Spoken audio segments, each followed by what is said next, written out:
నేత మాజీ మంత్రి అంబటి రాంబాబుకు గుంటూరు మొబైల్ కోర్టు 14 రోజుల రిమాండ్ విధించింది.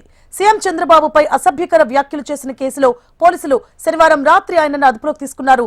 తిరుమల లడ్డూలో కల్తీ జరిగిందని టీడీపీ నాయకులు గుంటూరు జిల్లా కేంద్రంలో ఫ్లెక్సీలు ఏర్పాటు చేశారు. ఆ ఫ్లెక్సీలను తొలగించాలంటూ అంబటి ఫ్లెక్సీలు ఉన్న చోటుకి కారులో బయలుదేరారు. ఫ్లెక్సీల దగ్గర అప్పటికీ టీడీపీ నాయకులు కర్రలు చేత పట్టుకుని ఉండడంతో పోలీసులు అంబటిని అక్కడికి రాకుండా అడ్డుకున్నారు. దీంతో అక్కడ ఉద్రిక్త వాతావరణం ఏర్పడింది. ఈ క్రమంలో ఆగ్రహించిన అంబటి రాంబాబు కారులో నుంచి తీవ్ర అసభ్య పదజాలంతో దూషించారు. ఆయన చేసిన వ్యాఖ్యలు కారులో ఉన్నవారు వీడియో రికార్డు చేయడంతో అవి సోషల్ మీడియాలో వైరల్ గా మారాయి. పరిస్థితి ఉద్రిక్తంగా మారడంతో కూటమి శ్రేణులు కారుపై కర్రలు పిడిగుద్దులతో దాడి చేశాయి. అక్కడి నుంచి వెళ్లాలని పోలీసులు సూచించినా అంబటి వినిపించుకోకుండా మళ్లీ రెచ్చగొట్టే వ్యాఖ్యలు చేశారు. సీఎంపై అనుచిత వ్యాఖ్యలపై అంబటిపై తక్షణ చర్యలు తీసుకోవాలంటూ పలు చోట్ల పోలీస్ స్టేషన్లలో ఫిర్యాదులు నమోదయ్యాయి.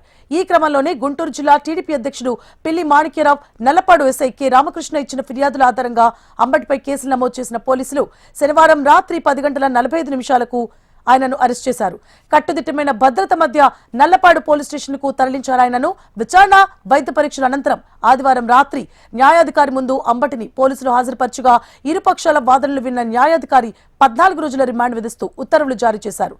న్యాయాధికారి ఆదేశాలతో అంబటి రాంబాబును పోలీసులు రాజమహేంద్రవరం సెంట్రల్ జైలుకు తరలించారు.